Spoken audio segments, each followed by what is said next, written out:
अनुपमा महा एपिसोड, राही की बदतमीजी और अनुपमा का चंडी रूप। नमस्ते दोस्तों, आज के एपिसोड में जो हुआ है उसने शाह हाउस की नींव हिलाकर रख दी है। सालों से हम अनुपमा को सहन करते, रोते और त्याग करते देख रहे थे, लेकिन आज जो हुआ वो अनुपमा की पूरी इमेज बदल सकता है। पहली बार अनुपमा ने ममता का दामन छोड़कर हाथ उठाया है और अपनी ही बेटी राही को सबके सामने एक जोरदार थप्पड़ जड़ दिया है। शाह हाउस में आज खुशियों का माहौल होना चाहिए था, क्योंकि आज लीलाबा का जन्मदिन है। पूरा परिवार इकट्ठा है, सजावट हुई है, लेकिन इस हंसी खुशी के पीछे एक ऐसा तूफान छिपा था जिसकी कल्पना किसी ने नहीं की थी। आज का सवाल यही है, क्या ये जश्न सच में खुशियों का था, या एक ऐसे विवाद की शुरुआत जो माँ बेटी के रिश्ते को हमेशा के लिए ख़त्म कर देगा। कहानी की शुरुआत होती है शाह हाउस के उस आंगन से जहाँ आज रौनक लगी है। एक तरफ अनुपमा है जो हमेशा की तरह परिवार को जोड़ने की कोशिश कर रही है। उसके साथ दिग्विजय और बाकू खड़े हैं जो अनुपमा के नए सफ़र के साथी नज़र आ रहे हैं। लेकिन दूसरी तरफ का नज़ारा थोड़ा अलग है। वहाँ राही, प्रेम, मोतीबा, गौतम और श्रुति मौजूद हैं। ये सिर्फ एक भीड़ नहीं है, बल्कि हर शख्स अपने एक अलग एजेंडा और अलग इमोशन लेकर आया है।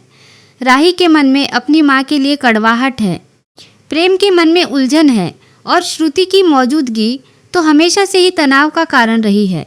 लीलाबा खुश होने का नाटक तो कर रही हैं, लेकिन उनकी आंखों में भी डर है कि कहीं कुछ अनहोनी ना हो जाए।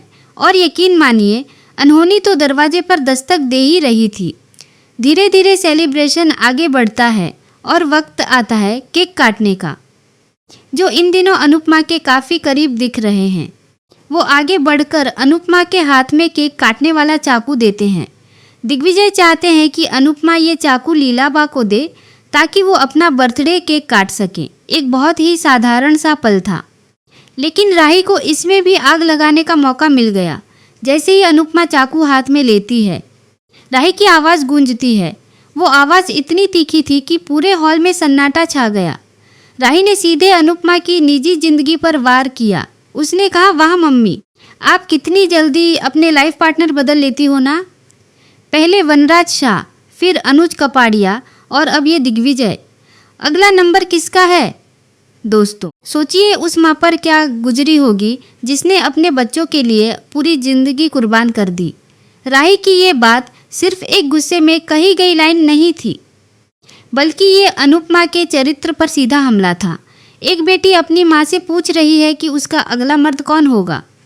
ये वो चोट है जो किसी भी औरत के लिए, खास तौर पर एक माँ के लिए, सबसे ज़्यादा दर्दनाक होती है। वहाँ मौजूद हर शख्स, बापूजी, बा और यहाँ तक कि प्रेम भी सन्न रह गया। किसी को यकीन नहीं हुआ कि राही इतनी गिर सकती है। अनुपमा जो अब तक शांति से सब सह रही थी, उसकी आंखों में आंसू नहीं बल्कि अंगारे नजर आने लगे।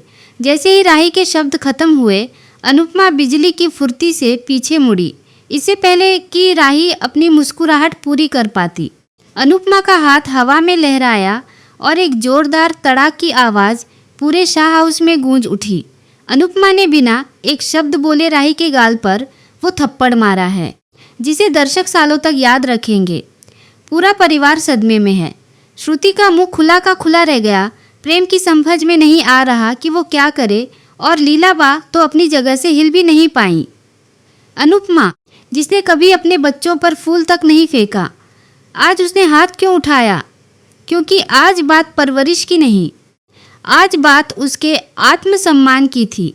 अब यहाँ ठहर कर सोचने वाली बात यह है कि क्या अनुपमा ने सही किया? कुछ लोग कहेंगे कि बच्चों को मारना हल नहीं है, लेकिन यहाँ स्थिति देखिए।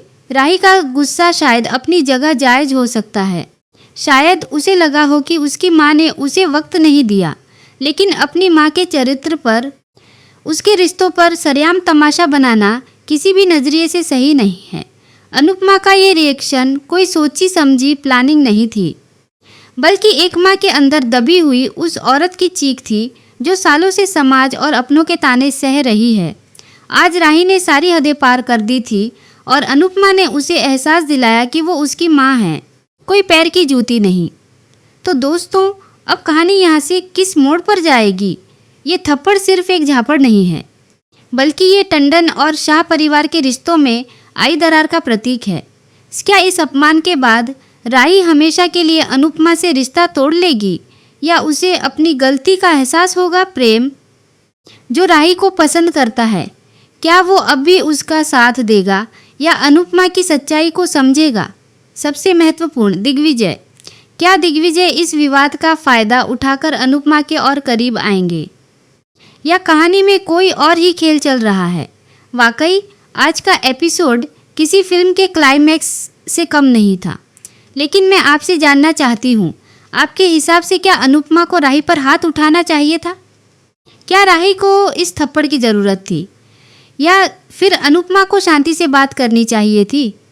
अपनी राय नीचे कमेंट बॉक्स में ज़रूर बताएं, क्योंकि आपके कमेंट्स ही हमारे वीडियो की जान है। और हाँ, अगर वीडियो पसंद आया हो तो इसे लाइक करें और रोजी रिव्यू को सब्सक्राइब करना न भूलें, ताकि टीवी की हर बड़ी गपशप आप तक सबसे पहले पहुँचे। मिलते हैं अगले अपडेट में, तब तक के लिए देखते रहिए।